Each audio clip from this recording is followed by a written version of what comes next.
Hey YouTube, this is Ultimate How To. Today we're going to go over how to reload. In my last video I showed you all the equipment that you needed to get started to reload, and now this is the actual process. So let's go ahead and get started. So first thing that you need is your brass. You can buy this online, you can get it from a range that's already been fired, and you can continue to reload it and use this brass until it starts to wear out. And there's different signs of that. You can read that in your reloading handbook, what the signs are when your brass is starting to get worn out. So one thing that I recommend is that when you're picking up brass at the range, you have two of these Ziploc bags. One for your once reloaded brass, and another one for your fresh brass that's only been fired once, or your factory brass that hasn't been reloaded yet. Once you start getting into it, you can have, this brass, the next baggie will be twice reloaded, so that way you can track it. If you start to mix it, then you'll get inconsistencies, or you'll get damaged cases when you're reloading, and that can really mess up the process and make things dangerous. So in here I actually have 9mm and 40 cal, and there's probably some other stuff in there too. There's probably like some 380s and whatever else. So what you do with this is you just take that and dump it into your case tumbler. Make sure all the big stuff's out of there and there's no other junk in there other than your brass. So go ahead and put that in there.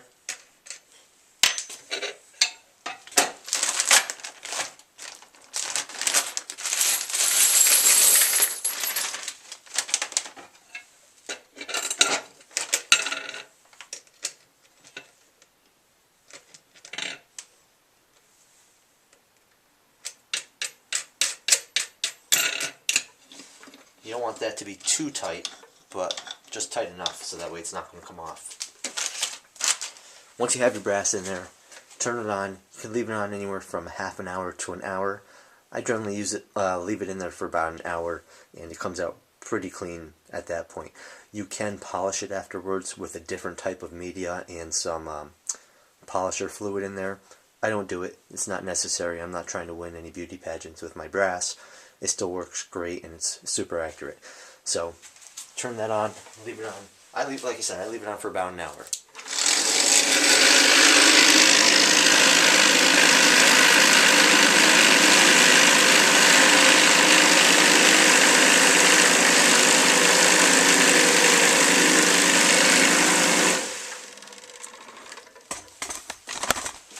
Alright, I'm not going to leave it on for an hour.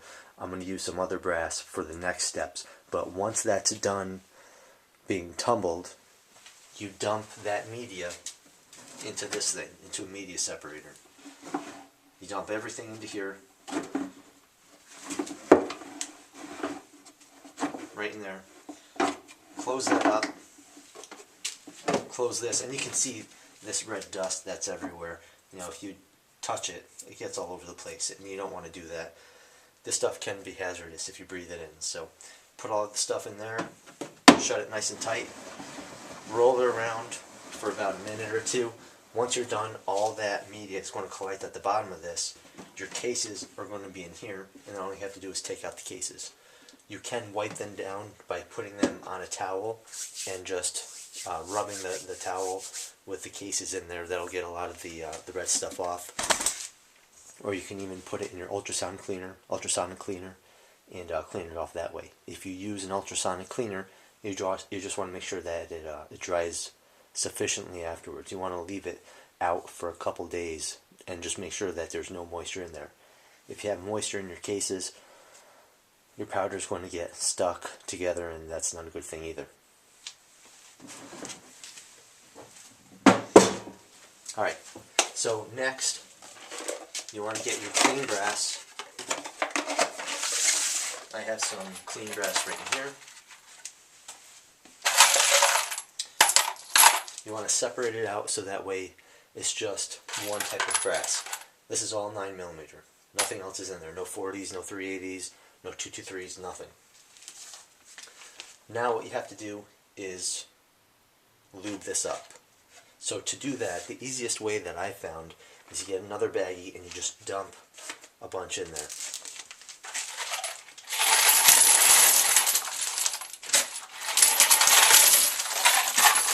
I generally like to do about 100, but you don't want to do too much because then the lube's not going to flow around efficiently, and you don't want to just put too much and then have nowhere to put it afterwards.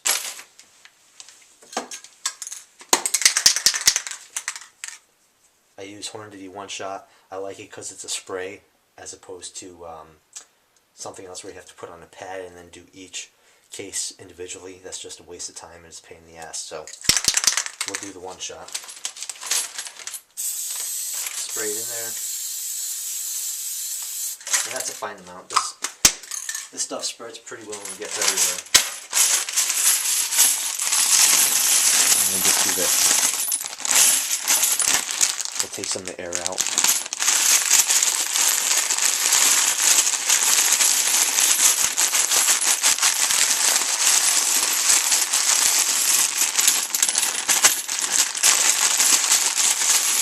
And that's really all you need.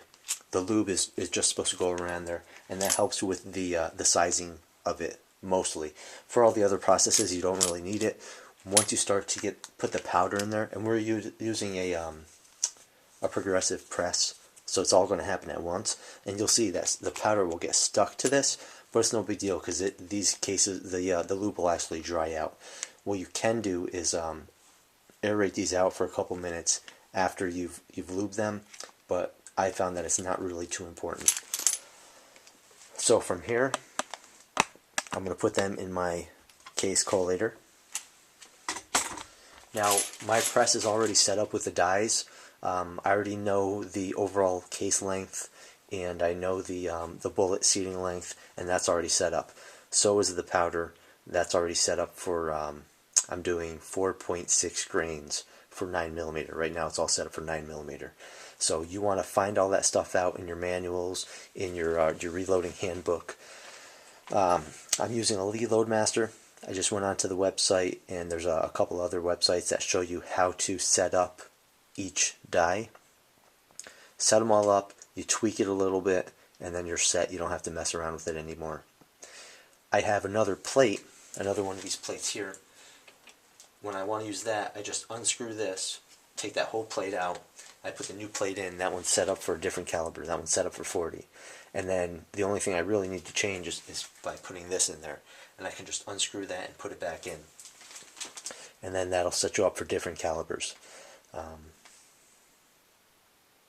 Yeah, so all that stuff is available online and in the manual that came with this. If you're doing it manually and you're not using a progressive press, then you have all the different equipment, and it's pretty much set up the same way as far as the dies. So I'm going to go ahead and load these up into the collator. When I load these up, you'll see that some of them will go in upside down. It's no big deal. You have to keep an eye on things anyway. So if one comes out upside down, just turn it right side up and you're all set.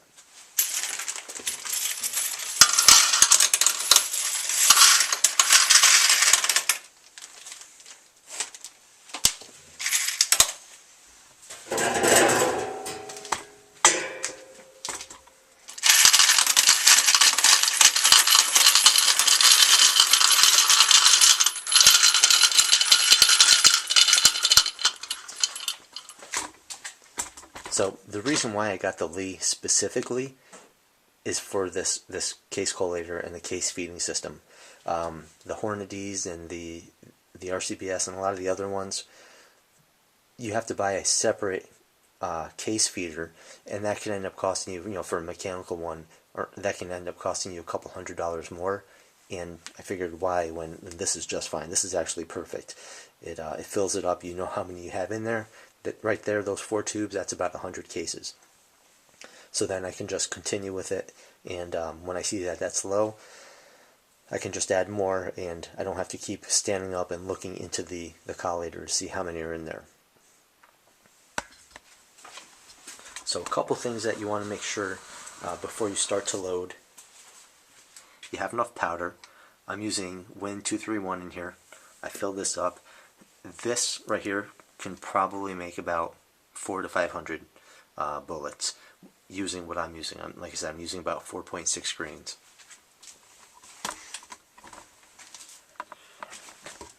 Right there, that's my primer feeder.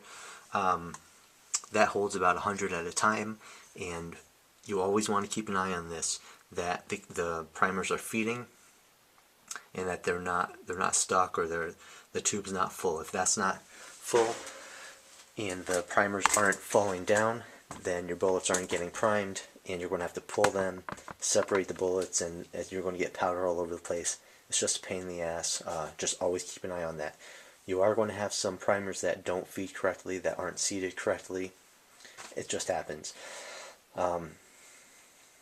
Reading the forums online, they say that there's, the Lee has problems with the priming, but once you get it tweaked and you know how to use it, you don't really have those problems. I'd say probably at about 100 bullets, 5% of them are going to have primer issues, but it's simple enough to fix, and it's really not a big deal. You'll probably waste a few grains of powder, but it's really simple to fix.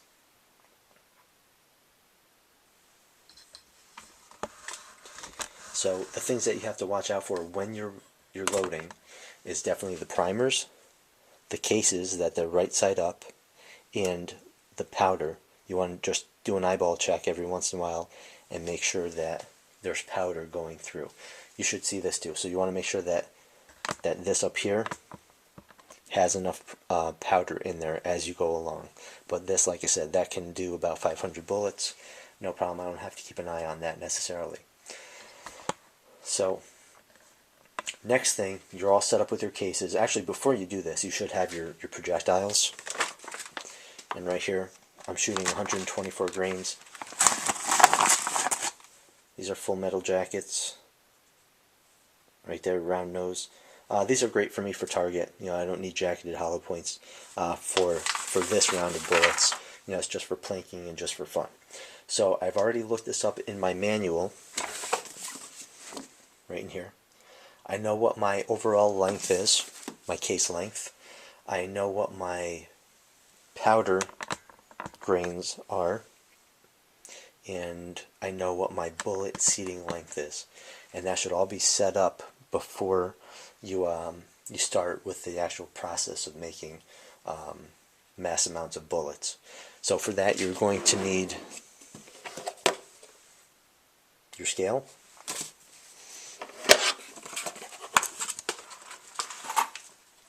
and you're going to need your calipers. Your scale and your calipers, especially when you first start, they're going to be very important because you're going to measure a lot of your bullets, especially with this. I'd say measure every single bullet once you make a couple of them. Probably make 5 or 6, measure every single one, and make sure that it's going smoothly and properly. It's okay if, like right now, this is set to 1.090 overall length of the bullet. If some of them are 1.091 or 1.088 or 89, it's no big deal. You can still use it. You're not going to get the exact amount every single time, and you don't want to pull your hair out trying to get it perfect every single time. Generally, I will do plus or minus 0.005, and if you read all the data and look at what other people are doing, it should be okay. You definitely don't want to go over the amount of maximum recommended grains of powder or the maximum overall length. If you go past the maximum overall length, your bullets are going to get stuck in the magazine, or they won't go into the magazine, or they're going to get stuck in your gun, and you're going to have all these other issues. So just stick to the confines of what is recommended in the books. So let's go ahead and make a few of these bullets.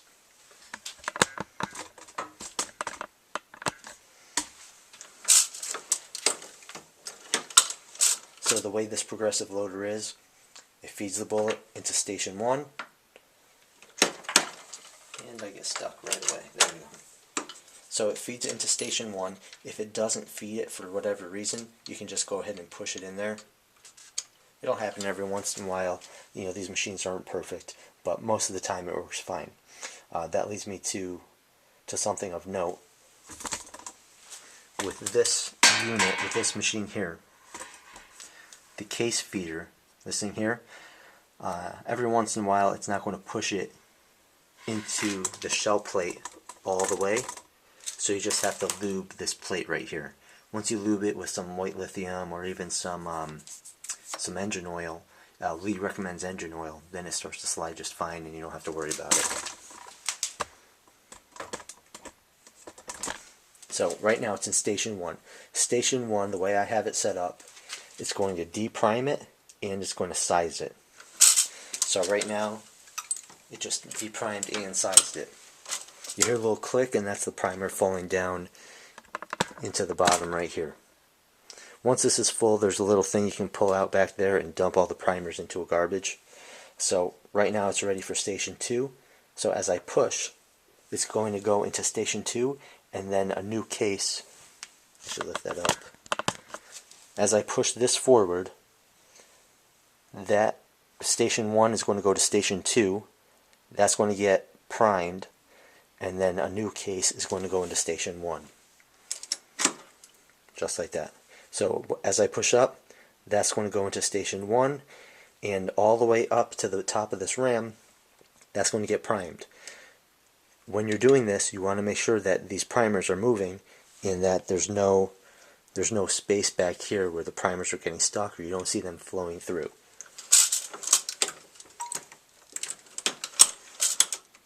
Alright, so now that's ready to switch over. One thing that just happened, and it happened because one of these cases was upside down in the feeder, is that these got stuck. If that happens, no big deal.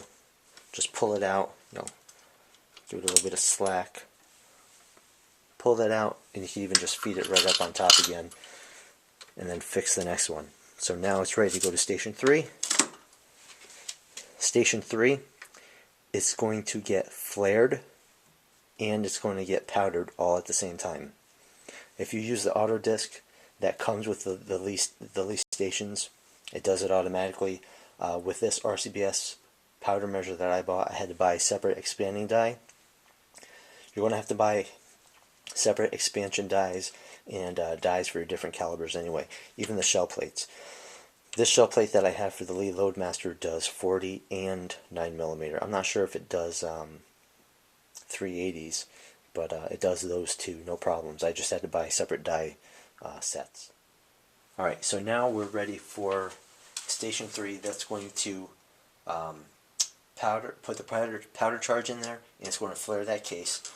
And as I do that, all these other stations are working too. So this one's going to get, number 2 is going to get primed, number 1 is going to get deprimed from the old primer, and it's going to get sized. Alright, so I'm going to do a quick visual check right there, and that's full, or that's got the right powder charge in there. If I want, I can take this out and I can measure it with my scale, but I really trust this thing. It's been so accurate every time. I'm not going to worry about it right now. If you just start doing this, then you definitely want to go ahead and just measure it for your own peace of mind, and so you can get aware of the process of how this works. So, next step, you want to push that through. Now I'm checking this. That just came in upside down, and I fixed that. I'd say at about 100 of these, maybe 3 or 4 of them are going to be upside down. Just keep an eye on it. You'll see it anyway, so don't be afraid of not catching that. So now this is going to go into station 4, just like that. The way it is, you don't want it to be flared too much, because if you flare it too much, it's going to drop down, the bullet is going to drop down too much, and your overall case length is going to be compromised. It's going to be too small and or too short, and you're going to have problems from that. So I have it flared correctly, where that way it's not flared too much. So when I push this up, that's going to seat the bullet. Alright, my battery keeps dying on my camcorder, so the last section I left off is where I push this up. It's going to seat the bullet, and I just did that. You can see that the bullet is seated. You can kind of see that right in there, like that.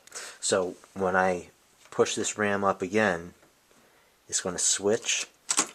Now what I have here in this slot, station number 5, is a factory crimp die.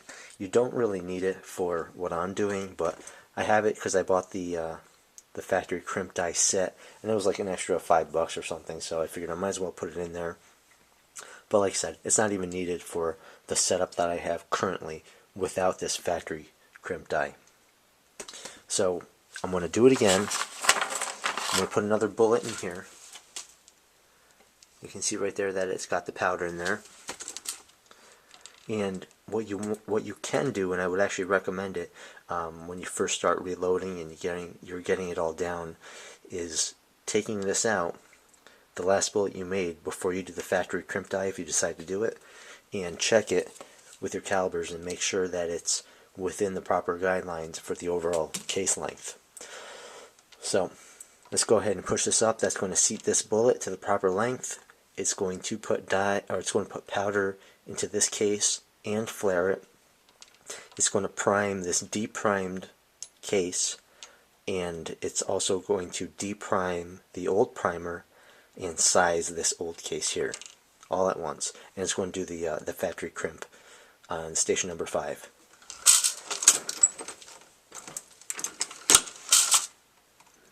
There you go. And now when I push this through all the way, it's going to drop that bullet out into the collection bin,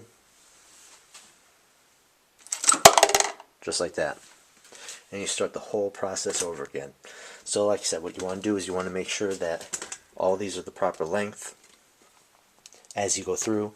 And when I first started doing this, I checked every single one, and I made sure that every single one was in the proper ratio. And then as I started doing it, I realized that you can play around with different numbers as far as the grains of powder and the overall case length. You don't want to go above and beyond or less than the maximum and minimum in the handbook, but you can play around with it. It doesn't have to be absolutely perfect, but there are some very serious recommendations that you have to follow, and that's why I recommend you read the book and you do your research online and you kind of figure it out as you go along.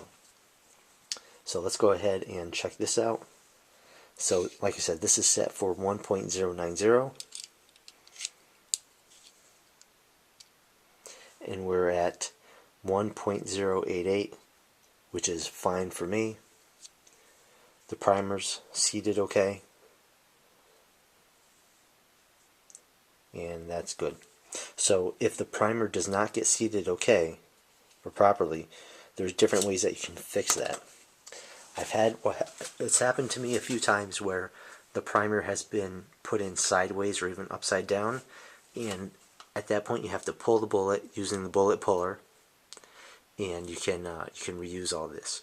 Then you just feed it through again, you deprime it and reprime it and resize it and go through the whole thing, and you're fine.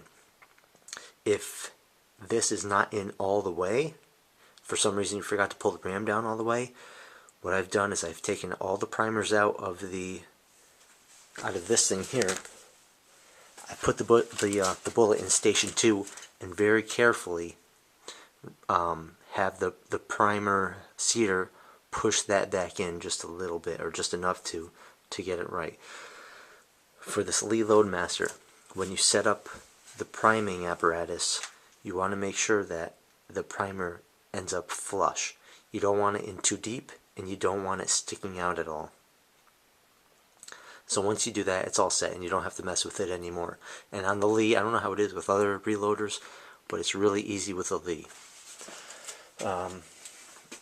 Other reasons why you would have to pull a bullet is if that bullet was seated too short, and that's why you want to check and make sure that, check it with the calibers and make sure that everything is seated properly. If it's too short, pull it and you can do it over again. You can reuse these cases. Some signs that cases are being used too much, or they've met their capacity or their life, is that this starts to rip, or you start to get cracks in here, or it starts to buckle from the pressure in the outside here. There's different clues that the case is meeting its life expectancy, and like I said, that's written in the book, in the handbooks, especially in the Lyman. You definitely want to read that. The first 100 and 150 pages are all about that. The rest of it is all reloading data. And there's about 700 pages in that book, so don't get overwhelmed. Just go through it, and you're going to be better off that way. that's the basics of it. You can keep going with this, just reloading them.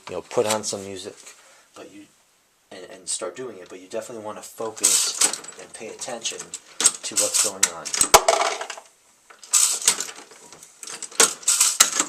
Online it says that you can do about 500 per hour, and that's true, you can do about 500 an hour, but you definitely want to do the checks and make sure that everything's okay.